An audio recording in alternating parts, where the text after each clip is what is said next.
സ്വാഗതം. പ്രധാന വാർത്തകൾ. കേരള സഭയ്ക്ക് അഭിമാന നിമിഷം. മാർ ജോർജ് കൂവക്കാടിന്റെ സ്ഥാനാരോഹണത്തിനായുള്ള ഒരുക്കങ്ങൾ വത്തിക്കാനിൽ പൂർത്തിയായി. ADM നവീൻ ബാബുവിന്റെ മരണം ആത്മഹത്യ തന്നെയെന്ന് പോസ്റ്റ്മോർട്ടം റിപ്പോർട്ട്. സിറിയയിൽ ആഭ്യന്തര സംഘർഷം രൂക്ഷം. പൗരന്മാർക്ക് മുന്നറിയിപ്പുമായി ഇന്ത്യൻ വിദേശകാര്യ മന്ത്രാലയം. വൈദ്യുതി നിരക്ക് വർധനവിൽ സംസ്ഥാന സർക്കാരിനെതിരെ അഴിമതി ആരോപണവുമായി രമേശ് ചെന്നിത്തല. വയനാട് ഉരുൾപൊട്ടൽ ദുരിത സഹായത്തിൽ മുഴുവൻ വിവരവും ലഭ്യമാക്കണമെന്ന് കേന്ദ്രത്തോട് ഹൈക്കോടതി. വാർത്തകൾ വിശദമായി. ചങ്ങനാശ്ശേരി അതിരൂപതാംഗം archbishop Mar George Koovakad ഉൾപ്പെടെ 21 കർദിനാൾമാരുടെ സ്ഥാനാരോഹണത്തിനായി വത്തിക്കാനിൽ ഒരുക്കങ്ങൾ പൂർത്തിയായി. അദ്ദേഹത്തിന്റെ മാതാപിതാക്കളും കുടുംബാംഗങ്ങളും മാതൃരൂപതയിൽ നിന്നും ജന്മനാട്ടിൽ നിന്നുമായി നിരവധി പേരാണ് വത്തിക്കാനിൽ ഈ ചടങ്ങിനെ സാക്ഷ്യം വഹിക്കാൻ എത്തിച്ചേർന്നിരിക്കുന്നത്. വിവിധ രാജ്യങ്ങളെയും സംസ്കാരങ്ങളെയും രൂപതകളെയും പ്രതിനിധാനം ചെയ്ത് ആയിരക്കണക്കിന് വിശ്വാസികളാണ് ഇവിടേക്ക് ഒഴുകിയെത്തിക്കൊണ്ടിരിക്കുന്നത്. സീറോ മലബാർ സഭയ്ക്ക് അത്യപൂർവമായി മാത്രം കരഗതമാകുന്ന ഈ ദൈവിക നിയോഗത്തിന് ആവേശപൂർവ്വം സാക്ഷികളാകുന്നതിനും നവകർദിനാളിന് ആശംസകൾ അർപ്പിക്കുന്നതിനുമായി നിരവധി മലയാളികൾ വത്തിക്കാനിൽ എത്തിക്കഴിഞ്ഞു. മാർ ജോർജ് കൂവക്കാടിന്റെ മാതൃരൂപതയിൽ നിന്നും ജന്മനാട്ടിൽ നിന്നും നൂറുകണക്കിന് പേർ വത്തിക്കാനിലെത്തി. അദ്ദേഹത്തിന്റെ മാതാപിതാക്കളും കുടുംബാംഗങ്ങളും വത്തിക്കാനിലെത്തിയിട്ടുണ്ട്. കേന്ദ്ര സർക്കാരിനെ പ്രതിനിധീകരിച്ച് കേന്ദ്ര സഹമന്ത്രി ജോർജ് കുര്യന്റെ നേതൃത്വത്തിലുള്ള 7 അംഗ സംഘവും MLA-മാരായ സജീവ് ജോസഫ്, ചാണ്ടിയുമ്മൻ എന്നിവരും വത്തിക്കാനിൽ എത്തിയിട്ടുണ്ട്. യൂറോപ്പിന്റെ വിവിധ ഭാഗങ്ങളിൽ നിന്ന് ചങ്ങനാശ്ശേരി അതിരൂപതാംഗങ്ങളായ നിരവധി വൈദികരും എത്തിയിട്ടുണ്ട്. വത്തിക്കാൻ സമയം വൈകുന്നേരം 4-ന് സെയിന്റ് പീറ്റേഴ്സ് ബസിലിക്കയിൽ ഫ്രാൻസിസ് മാർപ്പാപ്പയുടെ കാർമ്മികത്വത്തിൽ എല്ലാ കർദിനാൾമാരുടെയും സാന്നിധ്യത്തിലാകും തിരുക്കർമ്മങ്ങൾ നടക്കുക. സീറോ മലബാർ സഭ major archbishop Mar Raphael Thattil, കർദിനാൾ Mar George Alencherry, archbishop Mar Thomas Tharayil, archbishop Mar Joseph Perumthottam, Mar Thomas Padiyath, Mar Stephen Chirappanath ഉൾപ്പെടെ ആർച്ച് ബിഷപ്പുമാരുടെയും ബിഷപ്പുമാരുടെയും ഒരു നീണ്ട നിര തിരുക്കർമ്മങ്ങളിൽ സവിശേഷ സാന്നിധ്യമാകും. കൺസിസ്റ്ററി തിരുക്കർമ്മങ്ങൾക്കു ശേഷം നവകർദിനാൾമാർ മാർപ്പാപ്പയുമായി കൂടിക്കാഴ്ച നടത്തും. നാളെ രാവിലെ വത്തിക്കാൻ സമയം 9:30-ന് മാതാവിന്റെ അമലോത്ഭവ തിരുനാളിന്റെ ഭാഗമായ ദിവ്യബലിക്ക് മാർപ്പാപ്പയോടൊപ്പം നവകർദിനാൾമാരും സീറോ മലബാർ സഭയിൽ നിന്ന് പ്രത്യേകമായി ക്ഷണം ലഭിച്ച വൈദികരും സഹകാർമ്മികരാകും. വൈകുന്നേരം സാന്താ അനസ്താസിയ സീറോ മലബാർ ബസിലിക്കയിൽ മാർ ജോർജ് കൂവക്കാടിന്റെ കാർമ്മികത്വത്തിൽ മലയാളത്തിൽ കൃതജ്ഞതാ ബലിയർപ്പണവും തുടർന്ന് സ്വീകരണ സമ്മേളനവും നടക്കും. വിദേശകാര്യ സെക്രട്ടറി വിക്രം മിശ്രി അടുത്തയാഴ്ച ബംഗ്ലാദേശിൽ സന്ദർശനം നടത്തും. ഡിസംബർ 9-ന് മിശ്രി ബംഗ്ലാദേശിലെത്തുമെന്ന് വിദേശകാര്യ മന്ത്രാലയം പ്രതിവാര വാർത്താ സമ്മേളനത്തിൽ അറിയിച്ചു. ബംഗ്ലാദേശിൽ ജനകീയ പ്രക്ഷോഭത്തെ തുടർന്ന് ഷെയ്ഖ് ഹസീന സർക്കാർ രാജിവെക്കുകയും മുഹമ്മദ് യൂനിസിന്റെ നേതൃത്വത്തിൽ കാവൽ സർക്കാർ അധികാരത്തിലേറുകയും ചെയ്തതിനു ശേഷം ധാക്ക സന്ദർശിക്കുന്ന ഏറ്റവും മുതിർന്ന ഇന്ത്യൻ പ്രതിനിധിയാണ് വിക്രം മിശ്രി. ബംഗ്ലാദേശ് വിദേശകാര്യ സെക്രട്ടറിയുമായി അദ്ദേഹം ചർച്ച നടത്തുമെന്നും വിദേശകാര്യ വക്താവ് രൺധീർ ജയ്സ്വാൾ വാർത്താ സമ്മേളനത്തിൽ പറഞ്ഞു. ഇസ്കോൺ നേതാവ് ചിന്മയ് കൃഷ്ണദാസിന്റെ അറസ്റ്റിൽ വളരെ സൂക്ഷിച്ചായിരുന്നു മന്ത്രാലയത്തിന്റെ പ്രതികരണം. കൃഷ്ണദാസിന്റെ നിയമപരമായ അവകാശങ്ങൾ സംരക്ഷിക്കപ്പെടുമെന്നും നീതിയുക്തമായ വിചാരണ നടക്കുമെന്നാണ് പ്രതീക്ഷിക്കുന്നതെന്നും വക്താവ് പറഞ്ഞു. രാജ്യദ്രോഹ കുറ്റം ചുമത്തിയാണ് ചിന്മയ് കൃഷ്ണദാസിനെ ബംഗ്ലാദേശ് അറസ്റ്റ് ചെയ്തത്. ബംഗ്ലാദേശിൽ ന്യൂനപക്ഷങ്ങൾക്കു നേരെ നടക്കുന്ന അതിക്രമങ്ങളെ ചൊല്ലി ഇരു രാജ്യങ്ങളും തമ്മിൽ അസ്വരസ്യം മുറുകി നിൽക്കുന്ന വേളയിലാണ് വിദേശകാര്യ സെക്രട്ടറിയുടെ സന്ദർശനം. അതിനിടെ കഴിഞ്ഞ ദിവസമാണ് ഇന്ത്യയുടെ അതിർത്തിക്ക് സമീപം ബംഗ്ലാദേശ് തുർക്കി നിർമ്മിത ഡ്രോണുകൾ വിന്യസിച്ചതായി റിപ്പോർട്ട് വന്നിരുന്നത്. പശ്ചിമ ബംഗാളിന് സമീപമാണ് ഡ്രോണുകൾ വിന്യസിച്ചിരിക്കുന്നത്. ഇതേ തുടർന്ന് ബംഗ്ലാദേശ് അതിർത്തിയിൽ ഇന്ത്യ നിരീക്ഷണം ശക്തമാക്കുകയും ചെയ്തു. ബംഗ്ലാദേശിലെ ഹിന്ദു പുരോഹിതനും മതന്യൂനപക്ഷ നേതാവുമായ ചിന്മയ് കൃഷ്ണദാസിന്റെ അറസ്റ്റും തുടർന്ന് ബംഗ്ലാദേശിലെ ന്യൂനപക്ഷങ്ങൾക്കെതിരെയുണ്ടായ അക്രമ സംഭവങ്ങളും ഇരു രാജ്യങ്ങളും തമ്മിലുള്ള ബന്ധം വഷളാക്കിയത്. പിന്നാലെയാണ് അതിർത്തിയിൽ പ്രകോപനമുണ്ടായതായുള്ള റിപ്പോർട്ടുകൾ പുറത്തുവരികയും വിദേശകാര്യ സെക്രട്ടറി ബംഗ്ലാദേശിൽ സന്ദർശനം നടത്തുകയും ചെയ്തത്. വൈദ്യുതി നിരക്ക് വർധനവിൽ സംസ്ഥാന സർക്കാരിനെതിരെ അഴിമതി ആരോപണവുമായി മുൻ പ്രതിപക്ഷ നേതാവ് രമേശ് ചെന്നിത്തല. കുറഞ്ഞ നിരക്കിൽ 25 വർഷത്തേക്ക് വൈദ്യുതി ലഭ്യമാക്കാനുള്ള കരാർ റദ്ദാക്കി കൂടിയ വിലയ്ക്ക് വൈദ്യുതി വാങ്ങുന്നത് അദാനി കമ്പനികൾക്ക് വേണ്ടി നടത്തുന്ന അഴിമതിയാണെന്ന് അദ്ദേഹം വാർത്താ സമ്മേളനത്തിൽ കുറ്റപ്പെടുത്തി. കരാർ റദ്ദാക്കിക്കൊണ്ട് ഇന്ന് യൂണിറ്റിന് 10 രൂപ 25 പൈസ മുതൽ 14 രൂപ 30 പൈസ വരെ നൽകിയാണ് ഇപ്പോൾ കറണ്ട് വാങ്ങുന്നത്. ആരും ചെയ്യാത്ത ഒരു പാതകമാണ് ഈ ഗവൺമെന്റ് ചെയ്തത്. അന്ന് 25 വർഷത്തെ കരാറായിരുന്നു ആര്യാടൻ മുഹമ്മദ് 2016 ഒപ്പിട്ടത്. ഇതിൽ 465 മെഗാവാട്ടിന്റെ 4 കരാറുകളാണ് 2023 സർക്കാർ റദ്ദാക്കിയത്. Jindal India power 150 megawatt 4.29, Jhabua 115 megawatt 4 രൂപ 15 പൈസ, Jhabua 2 100 megawatt 4.29, Jindal thermal power 100 megawatt 4.29, മൊത്തം 465 മെഗാവാട്ട് കുറഞ്ഞ വിലയ്ക്ക് കേരളത്തിന് ലഭ്യമാകുന്ന കരാറായിരുന്നു ആര്യാടൻ മുഹമ്മദ് 2016 വൈദ്യുതി മന്ത്രിയായിരുന്ന കാലത്ത് ഒപ്പിട്ടത്. നിസ്സാര സാങ്കേതിക കാരണം പറഞ്ഞാണ് റെഗുലേറ്ററി കമ്മീഷൻ ഇത് റദ്ദാക്കിയത്. അപ്പോൾ ഗവൺമെന്റ് ചോദിക്കുന്ന റെഗുലേറ്ററി കമ്മീഷൻ റദ്ദാക്കിയതാണല്ലോ, ഞങ്ങൾ എന്ത് ചെയ്യും? വൈദ്യുതി മന്ത്രിയായിരുന്ന MM മണിയുടെ സെക്രട്ടറിയാണ്, പ്രൈവറ്റ് സെക്രട്ടറി ആയ വിൽസൺ, CPMന്റെ ഓഫീസർ സംഘടനയുടെ മുൻ ജനറൽ സെക്രട്ടറി പ്രദീപ് എന്നിവരാണ് റെഗുലേറ്ററി കമ്മിറ്റിയിലെ അംഗങ്ങൾ. ആ റെഗുലേറ്ററി കമ്മിറ്റിയിലെ അംഗങ്ങൾ തന്നെയാണ് ഈ തീരുമാനമെടുക്കുന്നത്.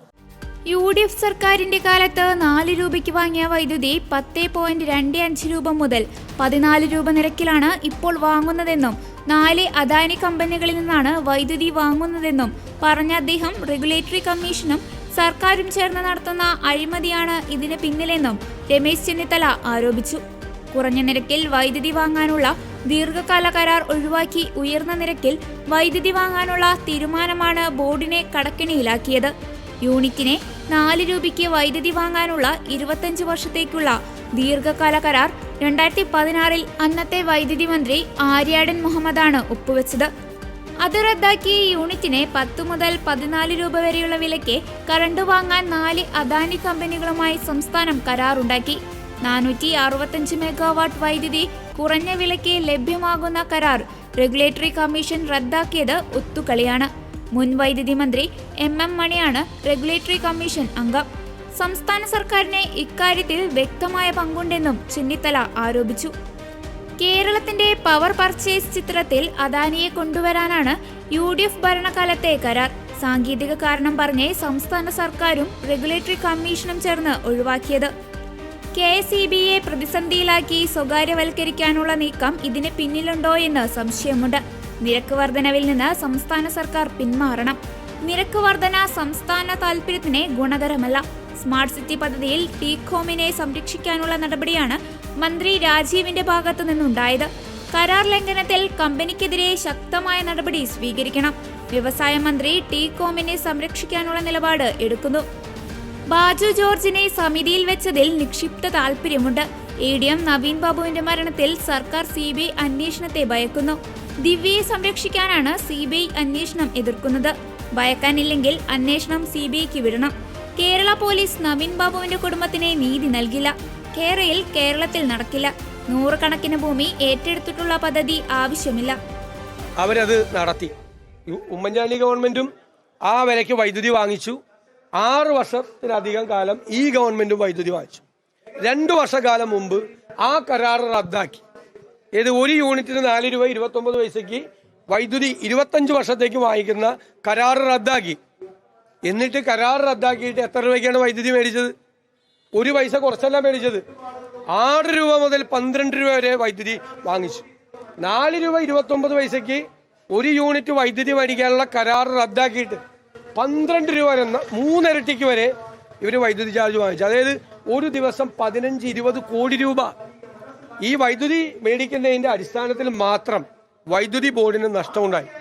അധികം തുക ചെലവാക്കേണ്ടി വന്നു. അതാണ് വലിയ ബാധ്യതയിലേക്ക് പോയത്. UDF ഗവൺമെന്റ് അധികാരത്തിൽ നിന്ന് ഇറങ്ങുമ്പോൾ, അധികാരത്തിൽ ഉണ്ടായിരുന്ന സമയത്ത് വൈദ്യുതി ബോർഡ് ലാഭത്തിലാക്കി 20 പൈസ കുറച്ചു കൊടുത്ത. അതുവരെ ഉണ്ടായിരുന്ന വലിയ കടങ്ങളൊക്കെ കുറച്ചു കൊണ്ടുവന്നു 1000 ചില്ലാൻ കോടി രൂപ മാത്രമാക്കി കടം 2016. ഈ 2024 ആയപ്പോൾ കടം 1083 കോടി രൂപയിൽ നിന്ന് 45,000 കോടി രൂപയാക്കി വർദ്ധിച്ചു. എന്തുകൊണ്ടാ? ഈ ബാധ്യതയാണ്. അപ്പൊ കരാർ റദ്ദാക്കിയിട്ട് അദാനി കമ്പനിക്ക് കൊടുക്കാൻ വേണ്ടിയിട്ടാണ് അന്ന് ധാരണ ഉണ്ടാക്കിയത്. അദാനി കമ്പനി അവസാനം അത് റദ്ദാക്കി, കരാർ റദ്ദാക്കിയ നടപടി റദ്ദാക്കി. അപ്പോൾ അവർ കേസിന് പോയിരിക്കുകയാണ്. മാത്രമല്ല ഒരുപാട് പദ്ധതികൾ വൈദ്യുതി ബോർഡിൽ കൊണ്ടുവന്നതെല്ലാം അഴിമതി നിറഞ്ഞ പദ്ധതികളായി മാറി. ഇതിന്റെ എല്ലാം പാപഭാരം ചുമക്കേണ്ടി വരുന്നത് സാധാരണക്കാരായ ആളുകളായി മാറിയിരിക്കുന്നു എന്നുള്ളതാണ് ഏറ്റവും വലിയ സങ്കടം. ADM നവീൻ ബാബുവിന്റേത് തൂങ്ങി മരണമെന്ന് പോസ്റ്റ്മോർട്ടം റിപ്പോർട്ട്. സംശയകരമായ പരിക്കുകളോ മുറിവുകളോ ദേഹത്തില്ല. ആന്തരിക അവയവങ്ങളിൽ അസ്വാഭാവികതയില്ലെന്നും പോസ്റ്റ്മോർട്ടം റിപ്പോർട്ടിൽ പറയുന്നു. സർക്കാർ ഇന്നലെ കോടതിയിൽ നൽകിയ സത്യവാങ്മൂലം കുടുംബം തള്ളി. മൃതദേഹത്തിന്റെ ഇൻക്വസ്റ്റ് നടത്തിയതിനു ശേഷമാണ് ബന്ധുക്കളെ അറിയിക്കുന്നതെന്നും പരിയാരത്ത് പോസ്റ്റ്മോർട്ടം നടത്തരുതെന്നും കോഴിക്കോട് നടത്തണമെന്നും ആവശ്യപ്പെട്ടിരുന്നതായും ബന്ധു അനിൽ പി നായർ പറഞ്ഞു. കോടതിയിൽ പറയാനുള്ളത് പറഞ്ഞിട്ടുണ്ട്. കൊലപാതകമാണോ എന്നതിനെ വിശദമായ അന്വേഷണം നടത്തേണ്ടതുണ്ടെന്നും അദ്ദേഹം പറഞ്ഞു. മൃതദേഹത്തിൽ പോസ്റ്റ്മോർട്ടം പരിയാരം മെഡിക്കൽ കോളേജിൽ നടത്തരുതെന്ന് ആവശ്യപ്പെട്ടിരുന്നു. കോഴിക്കോട് മെഡിക്കൽ കോളേജിലെ പോസ്റ്റ്മോർട്ടം നടത്താൻ പാടുള്ളൂവെന്ന് കളക്ടറോട് ആവശ്യപ്പെട്ടിരുന്നു. ഇൻക്വസ്റ്റ് കഴിഞ്ഞു എന്നുള്ള വിവരമാണ് പോലീസ് അറിയിച്ചത്. അതിനു മുൻപ് അനുമതി നേടിയിരുന്നില്ല. കോടതിയെ തെറ്റിദ്ധരിപ്പിക്കാൻ ശ്രമിച്ചിട്ടില്ല. കോടതിയെ അറിയിച്ചത് ആശങ്കകളും സംശയങ്ങളും മാത്രമാണ്. മൃതദേഹത്തിന്റെ ആന്തരിക അവയവങ്ങൾ പോലും സൂക്ഷിച്ചിട്ടില്ലെന്നും കുടുംബം പ്രതികരിച്ചു. നവീൻ ബാബുവിന്റെ മരണം സംബന്ധിച്ച് സർക്കാർ ഹൈക്കോടതിയിൽ നൽകിയ സത്യവാങ്മൂലത്തിൽ പറയുന്ന വാദങ്ങളിൽ ദിവ്യയെ കുറ്റപ്പെടുത്തുന്നുണ്ട്. കളക്ടറേറ്റിലെ യാത്രയയപ്പ് യോഗത്തിലേക്ക് PP ദിവ്യ ക്ഷണിക്കപ്പെടാത്ത അതിഥിയായിട്ടാണ് എത്തിയത്. നവീൻ ബാബുവിനെ മറ്റുള്ള ഉദ്യോഗസ്ഥരുടെ മുൻപിൽ വെച്ച് തേജോവധം ചെയ്യുകയായിരുന്നു ലക്ഷ്യം. ആ മാനസിക വിഷമത്തിലാണ് നവീൻ ബാബു ആത്മഹത്യ ചെയ്തത്. ഇതൊരു കൊലപാതകമാണെന്ന് കുടുംബത്തിന്റെ സംശയം പോലീസ് പരിശോധിക്കുന്നുണ്ട്. എന്നാൽ ആത്മഹത്യ തന്നെയാണ് എന്നാണ് പോസ്റ്റ്മോർട്ടം ചെയ്ത ഡോക്ടർമാരും ഫോറൻസിക് സംഘവും അറിയിച്ചിരിക്കുന്നത്. കൊലപാതകം എന്നതിന്റെ യാതൊരു സൂചനയും എങ്ങും നിന്നും കിട്ടിയിട്ടില്ല. നവീൻ ബാബുവിന്റെ മരണവുമായി ബന്ധപ്പെട്ട മുഴുവൻ CCTV ഫൂട്ടേജുകളും ശേഖരിച്ചിട്ടുണ്ട്. നവീൻ ബാബുവിന്റെ ആത്മഹത്യക്കുറിപ്പ് കിട്ടിയിട്ടില്ലെന്നും സർക്കാരിന്റെ സത്യവാങ്മൂലത്തിലുണ്ട്. സുതാര്യമായ അന്വേഷണമാണ് നടത്തുന്നതെന്നും CBI അന്വേഷണം ആവശ്യമില്ലെന്നാണ് സർക്കാർ ഹൈക്കോടതിയെ അറിയിച്ചിരിക്കുന്നത്. ഹർജി ഈ മാസം 12-ന് വീണ്ടും പരിഗണിക്കും. സിറിയയിൽ ആഭ്യന്തര സംഘർഷം രൂക്ഷമാകുന്ന പശ്ചാത്തലത്തിൽ പൗരന്മാർക്ക് മുന്നറിയിപ്പുമായി ഇന്ത്യൻ വിദേശകാര്യ മന്ത്രാലയം. ഇനിയൊരു അറിയിപ്പുണ്ടാകുന്നതുവരെ സിറിയയിലേക്കുള്ള എല്ലാ യാത്രകളും ഒഴിവാക്കണമെന്ന് നിർദ്ദേശിച്ച മന്ത്രാലയം നിലവിൽ സിറിയയിലുള്ള ഇന്ത്യക്കാർ ഡമാസ്കസിലെ ഇന്ത്യൻ എംബസിയുമായി ബന്ധം പുലർത്തണമെന്നും അറിയിക്കുന്നുണ്ട്. നിലവിൽ സിറിയയിലുള്ള ഇന്ത്യക്കാർ ലഭ്യമായ വിമാന സർവീസുകളുടെ സേവനം പ്രയോജനപ്പെടുത്തി പരമാവധി നേരത്തെ സിറിയ വിടാനും വിദേശകാര്യ മന്ത്രാലയം നിർദ്ദേശത്തിൽ പറയുന്നു. അതിന് സാധിക്കാത്തവർ സുരക്ഷയുടെ കാര്യത്തിൽ കഴിയുന്നത്ര മുൻകരുതൽ സ്വീകരിക്കാനും പുറത്തുള്ള യാത്രകൾ ചുരുക്കാനും നിർദ്ദേശത്തിലുണ്ട്. ഇന്ത്യൻ എംബസിയുമായി ബന്ധപ്പെടാനുള്ള ഫോൺ നമ്പറും മേൽവിലാസവും വിദേശകാര്യ മന്ത്രാലയം പങ്കുവച്ചിട്ടുണ്ട്. റഷ്യയുടെയും ഇറാന്റെയും പിന്തുണയുള്ള ബഷാർ അൽ അസദിന്റെ സർക്കാരിനെതിരെ തുർക്കിയുടെ പിന്തുണയുള്ള വിമതരും സായുധ സംഘങ്ങളും പോരാട്ടത്തിനിറങ്ങിയതോടെയാണ് സിറിയയിൽ ആഭ്യന്തര രാഷ്ട്രീയ സംഘർഷം കടുത്തത്. അസദ് ഭരണകൂടത്തെ താഴെയിറക്കലാണ് വിമതരുടെ ലക്ഷ്യം. Syrian president Bashar al Assad സർക്കാരിനെതിരെ ടർക്കിഷ് സായുധ സംഘടനയായ ഹയാത്ത് തഹീർ അൽ ഷാമിന്റെ നേതൃത്വത്തിലാണ് സിറിയയിൽ സായുധ കലാപം നടക്കുന്നത്. നവംബർ 27 മുതൽ 3,70,000 പേരാണ് മാറ്റി പാർപ്പിക്കപ്പെട്ടത്. തലസ്ഥാനമായ ദമാസ്കസിലേക്കാണ് വിമതർ നീങ്ങുന്നത്. നേരത്തെ വടക്ക് ഹമാ നഗരം സംഘം പിടിച്ചെടുത്തിരുന്നു. വിമത മുന്നേറ്റം തടയാൻ ശക്തമായ വ്യോമാക്രമണമാണ് സൈന്യം നടത്തുന്നത്. വിമതരെ തടയാൻ ഹോംസിനെ ഹമാമുമായി ബന്ധിപ്പിക്കുന്ന പാലം റഷ്യ തകർത്തിരുന്നു. 2011 ജനാധിപത്യ അനുകൂല പ്രതിഷേധങ്ങളെ അടിച്ചമർത്താൻ പ്രസിഡന്റ് അസദ് ശ്രമിച്ചതോടെയാണ് സംഘർഷം ആരംഭിക്കുന്നത്. ഇതുവരെ 3 ലക്ഷത്തിലധികം പേരാണ് ആഭ്യന്തര കലാപത്തിൽ കൊല്ലപ്പെട്ടത്. വയനാട്ടിലെ ചൂരൽമല മുണ്ടക്കൈ ഉരുൾപൊട്ടൽ ദുരന്തവുമായി ബന്ധപ്പെട്ട് കണക്കിൽ വ്യക്തത വരാത്തതിൽ സംസ്ഥാന സർക്കാരിനെതിരെ രൂക്ഷ വിമർശനവുമായി ഹൈക്കോടതി. സംസ്ഥാന ദുരന്ത പ്രതികരണ നിധിയിൽ ബാക്കിയുള്ള തുകയിൽ എത്ര ചെലവഴിക്കാൻ കഴിയുമെന്ന ചോദ്യത്തിന് മറുപടി നൽകാൻ സർക്കാരിനായില്ല. പണം ചോദിക്കുമ്പോൾ കൃത്യമായ കണക്ക് കൊടുത്താലേ കിട്ടൂ എന്ന് മനസ്സിലാക്കണമെന്നും സർക്കാരിന്റെ അക്കൗണ്ടുകൾ കൃത്യമാക്കാനും കോടതി നിർദ്ദേശം നൽകി. വയനാടിനായി പ്രത്യേക സാമ്പത്തിക സഹായം സംബന്ധിച്ച് കേന്ദ്ര സംസ്ഥാന സർക്കാരുകൾ തമ്മിൽ തർക്കം നിലനിൽക്കുന്ന സാഹചര്യത്തിൽ കൃത്യമായ കണക്കുകൾ ഹാജരാക്കാൻ ഇരു കൂട്ടർക്കും ഹൈക്കോടതി ഇന്നലെ നിർദ്ദേശം നൽകിയിരുന്നു. തുടർന്നാണ് ജസ്റ്റിസുമാരായ AK ജയശങ്കരൻ നമ്പ്യാർ, CP മുഹമ്മദ് നിയാസ് എന്നിവരുടെ ബെഞ്ച് ഇന്ന് കേസ് പരിഗണിച്ചത്. മുൻ വർഷത്തെ നീക്കിയിരിപ്പായ 394.98 കോടി രൂപയ്ക്കു പുറമെ കേന്ദ്രവിഹിതമായ 201 കോടി രൂപയും സംസ്ഥാന വിഹിതമായ 97 കോടി രൂപയും ഉൾപ്പെടെ 782.98 കോടി രൂപയാണ് സംസ്ഥാന ദുരന്ത നിവാരണ നിധിയിൽ ഉണ്ടായിരുന്നതെന്ന് കേരളം അറിയിച്ചു. ഇതിൽ 95 കോടി രൂപ വയനാട്ടിലും മറ്റ് ദുരന്ത നിവാരണ കാര്യങ്ങൾക്കുമായി ചിലവഴിച്ചു. ഇതിന്റെ ബാക്കിയായി SDRF-ൽ 677 കോടി രൂപയുണ്ടെന്ന് സംസ്ഥാന സർക്കാർ അറിയിച്ചു. ഇപ്പോൾ ഒരു അത്യാവശ്യം വന്നാൽ എത്ര രൂപ ചെലവഴിക്കാൻ സാധിക്കുമെന്ന് ചോദിച്ചതോടെ സർക്കാർ കൈമലർത്തി. ബാക്കിയുണ്ടെന്ന് പറയുന്ന 677 കോടി രൂപയിൽ എത്ര ചെലവഴിക്കാൻ സാധിക്കും, എത്രയാണ് കൊടുക്കാമെന്ന് പറഞ്ഞിട്ടുള്ള തുക, മറ്റു ബാധ്യതകൾ എന്തൊക്കെ എന്നൊക്കെ കോടതി ചോദിച്ചെങ്കിലും സർക്കാരിന്റെ പക്കൽ കണക്കുണ്ടായിരുന്നില്ല. ഇതോടെയാണ് കോടതി രൂക്ഷ വിമർശനം നടത്തിയത്. എന്തുകൊണ്ടാണ് ഈ കണക്കുകൾ ഇല്ലാത്തതെന്ന് കോടതി ആരാഞ്ഞു. ആരെയാണ് വിഡ്ഢികളാക്കാൻ നോക്കുന്നതെന്നും ഇത്രയധികം പേർ മരിച്ച ദുരന്തത്തിൽ അവരെ കൂടി അപമാനിക്കരുതെന്നും കോടതി പറഞ്ഞു. എത്ര പണമുണ്ട്, എങ്ങനെയെല്ലാം ചെലവഴിക്കുന്നു എന്നൊക്കെ കണക്കുണ്ടെങ്കിൽ മാത്രമേ കേന്ദ്രത്തിൽ നിന്ന് ധനസഹായം ചോദിക്കാൻ സാധിക്കൂ. അതുകൊണ്ട് ആദ്യം സംസ്ഥാനത്തിന്റെ കണക്കുകൾ ശരിയാക്കാനും കോടതി നിർദ്ദേശം നൽകി. ഹിന്ദു മല്ലു വാട്സ്ആപ്പ് ഗ്രൂപ്പ് വിവാദത്തിൽ K ഗോപാലകൃഷ്ണൻ IAS-നെ സംരക്ഷിച്ച് ചാർജ് മെമ്മോ. മൊബൈൽ ഹാക്ക് ചെയ്തെന്ന് പോലീസിനെ കള്ളപ്പരാതി നൽകിയതും മുസ്ലിം IAS ഗ്രൂപ്പ് ഉണ്ടാക്കിയതും ഒന്നും പരാമർശിക്കാതെയാണ് ഗോപാലകൃഷ്ണനെതിരായ ചാർജ് മെമ്മോ. ഗുരുതര കുറ്റങ്ങൾ നേർപ്പിച്ച് നടപടി ലഘൂകരിക്കാൻ ആസൂത്രിത നീക്കമെന്ന ആക്ഷേപം ഇതോടെ ശക്തിപ്പെടുകയാണ്.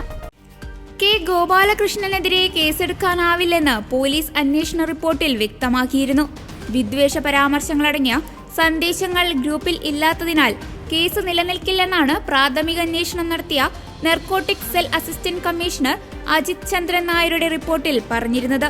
സ്വന്തം ഫോൺ റീസെറ്റ് ചെയ്ത് വിവരങ്ങളെല്ലാം ഗോപാലകൃഷ്ണൻ നീക്കിയതിനാൽ ഗ്രൂപ്പ് ഉണ്ടാക്കിയത് അദ്ദേഹം തന്നെയാണെന്ന് തെളിയിക്കാനാകാത്തതും വെല്ലുവിളിയാണ്. വിവാദ ഗ്രൂപ്പിൽ അംഗങ്ങളായി ചേർക്കപ്പെട്ട IAS ഉദ്യോഗസ്ഥരിൽ ആരെങ്കിലും പരാതി നൽകിയാൽ മാത്രമേ കേസ് നിലനിൽക്കൂവെന്നും പുറമേ നിന്നുള്ളവർ നൽകുന്ന പരാതി മതിയാകില്ലെന്നുമാണ് പോലീസ് നിലപാട്.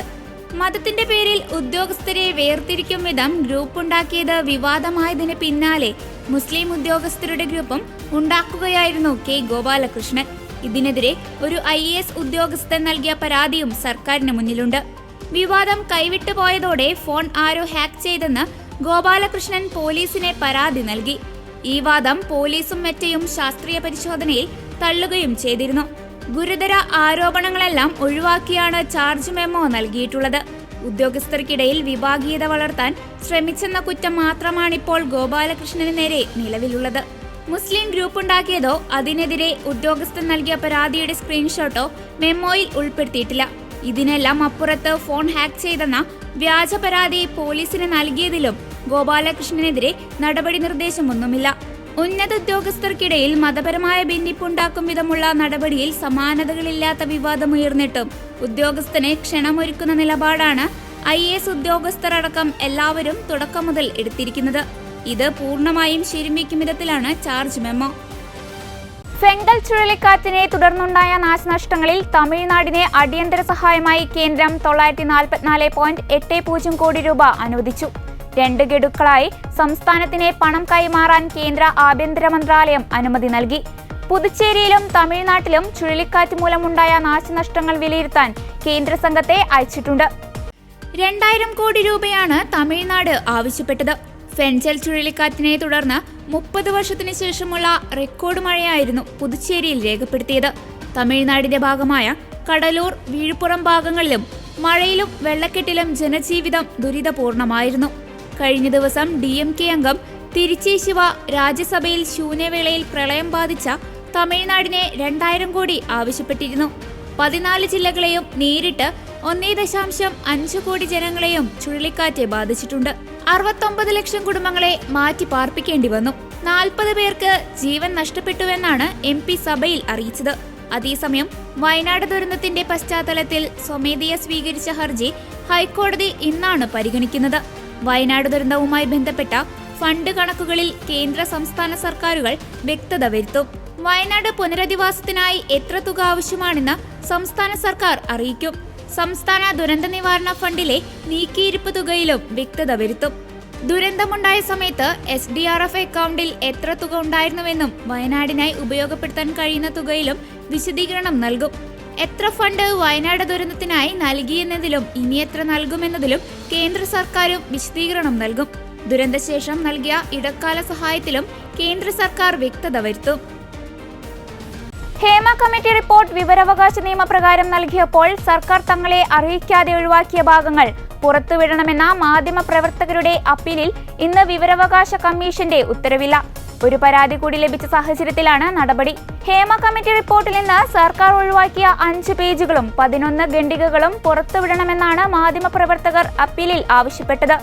ഇനി ഏതെങ്കിലും ഭാഗം പുറത്തുവിടുന്നതിന് ഗവൺമെന്റിന് തടസ്സമില്ല. കാരണം ബഹുമാനപ്പെട്ട ഹൈക്കോടതി മുമ്പിലിരിക്കുന്ന കാര്യമാണ്. ഹൈക്കോടതി പറയുകയാണ്, അത് ഹൈക്കോടതി തന്നെ പുറത്തുവിട്ടോട്ട്. അല്ലെങ്കിൽ കമ്മീഷൻ പറഞ്ഞാൽ പുറത്തുവിടുന്നതിന് ഞങ്ങൾക്ക് തടസ്സമില്ല. കാരണം ഹൈക്കോടതിയുടെ മുമ്പിലിരിക്കുന്ന ഒരു വിഷയത്തിൽ ബഹുമാനപ്പെട്ട ഹൈക്കോടതി നിർദ്ദേശമാണ് സർക്കാർ പാലിക്കപ്പെടാൻ പോകുന്നത്. ഒരാഴ്ച കമ്മീഷന് ഉള്ള അധികാരം അവകാശം എന്താണോ അതനുസരിച്ച് അപ്പീലിന്മേൽ അവരൊരു തീരുമാനം പറഞ്ഞാലും ഞങ്ങൾക്കൊന്നും മറച്ചു വെക്കാനില്ല. ഞങ്ങളെന്തിനാ മറച്ചു വെക്കുന്നത്? ഞങ്ങൾ മറച്ചു വെക്കാതെ പുറത്തുവിടാൻ വേണ്ടി ആവശ്യപ്പെട്ട സമയത്ത് പുറത്തുവിടാൻ പാടില്ല എന്ന് പറഞ്ഞത് അവർ തന്നെയാണ്. കമ്മീഷൻ അംഗമാണ്.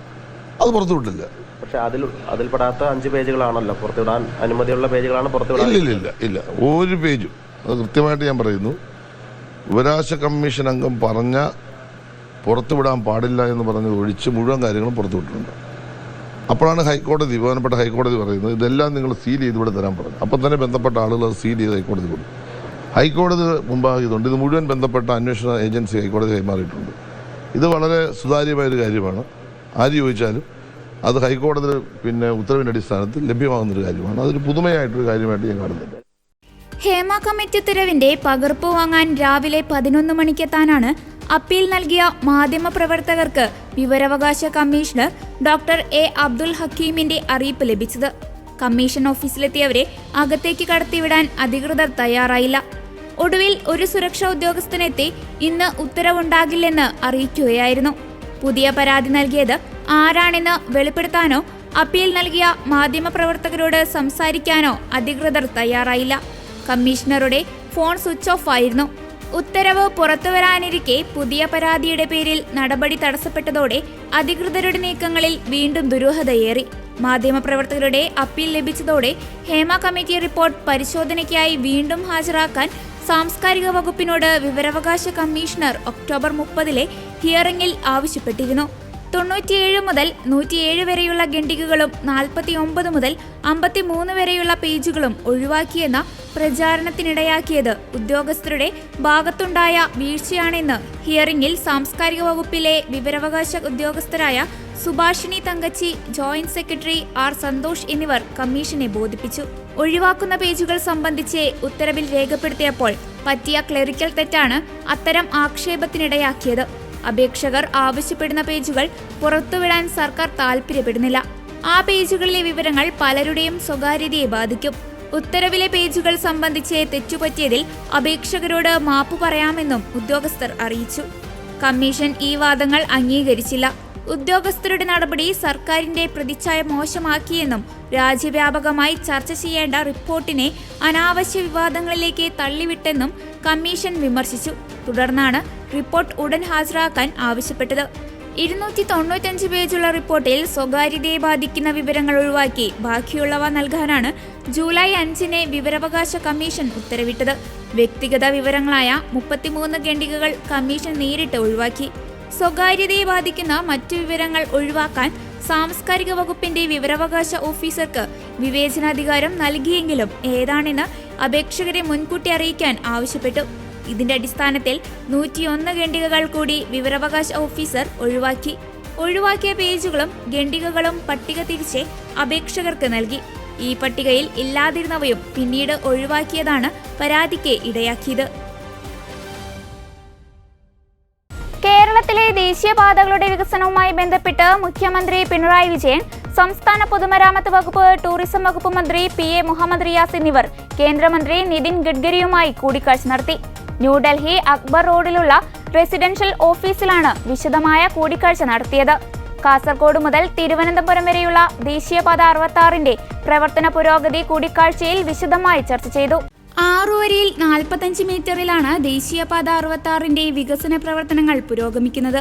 2025 ഡിസംബറിൽ ഈ പാതയുടെ വികസന പ്രവർത്തനങ്ങൾ ഏറെക്കുറെ പൂർത്തിയാകുമെന്നാണ് പ്രതീക്ഷയെന്ന് പൊതുമരാമത്ത് മന്ത്രി PA മുഹമ്മദ് റിയാസ് പറഞ്ഞു. ലോകമെങ്ങുമുള്ള മലയാളികളുടെ സ്വപ്നമാണ് യാഥാർത്ഥ്യമാകുന്നത്. മുടങ്ങിപ്പോയ പദ്ധതിയാണ് പിണറായി സർക്കാർ യാഥാർത്ഥ്യമാക്കിയത്. ചരിത്രത്തിൽ ആദ്യമായാണ് ദേശീയപാത വികസനത്തിന് ഭൂമി ഏറ്റെടുക്കാൻ ഒരു സംസ്ഥാനം പണം കണ്ടെത്തി കേന്ദ്രത്തിന് നൽകിയത്. ഇതിനായി 5580 കോടി രൂപ ഇതുവരെ ചെലവഴിച്ചതായും മന്ത്രി പറഞ്ഞു. നിലവിൽ ദേശീയപാത 66ന്റെ നിർമ്മാണ പ്രവർത്തന പുരോഗതി എല്ലാ ആഴ്ചയും വിലയിരുത്തുന്നുണ്ട്. കേന്ദ്രമന്ത്രിയുമായി നടത്തിയ കൂടിക്കാഴ്ചയിൽ ദീർഘവീക്ഷണത്തോടെയുള്ള റോഡ് വികസന പദ്ധതികളും മുഖ്യമന്ത്രി മുന്നോട്ടുവച്ചു. 20 കൊല്ലം മുന്നിൽ കണ്ടുള്ള 17 റോഡുകളുടെ പദ്ധതികളാണ് മുഖ്യമന്ത്രി സമർപ്പിച്ചത്. കേന്ദ്രമന്ത്രി അനുകൂലമായാണ് പ്രതികരിച്ചത്. കേരളത്തിന്റെ ഭാവി റോഡ് വികസനത്തിൽ കേന്ദ്രത്തിന്റെ കൂടുതൽ പദ്ധതികൾ അനുവദിക്കണമെന്ന് മുഖ്യമന്ത്രി ആവശ്യപ്പെട്ടു. ദേശീയപാത വികസനവുമായി ബന്ധപ്പെട്ട് ഭൂമി ഏറ്റെടുക്കൽ, വികസനം എന്നിവയുമായി ബന്ധപ്പെട്ട മറ്റ് തീരുമാനങ്ങൾ എന്നിവ മന്ത്രിസഭായോഗം ചേർന്ന് സ്വീകരിക്കും. 7 പദ്ധതികൾക്കുമായി മൊത്തം 460 കിലോമീറ്റർ നീളമാണുള്ളത്. പോർട്ട് കണക്ടിവിറ്റി റോഡുകൾക്ക് മുന്തിയ പരിഗണന നൽകും. ശബരിമല സീസണിൽ വൻ ഗതാഗത കുരുക്ക് അനുഭവപ്പെടുന്ന പുനലൂർ ബൈപ്പാസ് വികസനത്തിനും കേന്ദ്രമന്ത്രി അംഗീകാരം നൽകി. തിക്കോടിയിൽ വാഹനങ്ങൾ കടന്നുപോകുന്നതിന് അടിപ്പാത നിർമ്മിക്കുന്നതും കേന്ദ്രമന്ത്രി അംഗീകരിച്ചു. കോഴിക്കോട് വിമാനത്താവളങ്ങളിലേക്കുള്ള 9 കിലോമീറ്റർ എലിവേറ്റഡ് പാത നിർമ്മിക്കുന്നതിന് നടപടി സ്വീകരിക്കുന്നതിനും കൂടിക്കാഴ്ചയിൽ തീരുമാനമായി. ഇതോടെ ഗുഡ്നസ് ഈവനിംഗ് ന്യൂസ് പൂർണ്ണമാകുന്നു. കൂടുതൽ വാർത്താ അപ്ഡേറ്റുകൾക്കായി ഗുഡ്നസ് ന്യൂസ് ചാനൽ സന്ദർശിക്കുക. നന്ദി.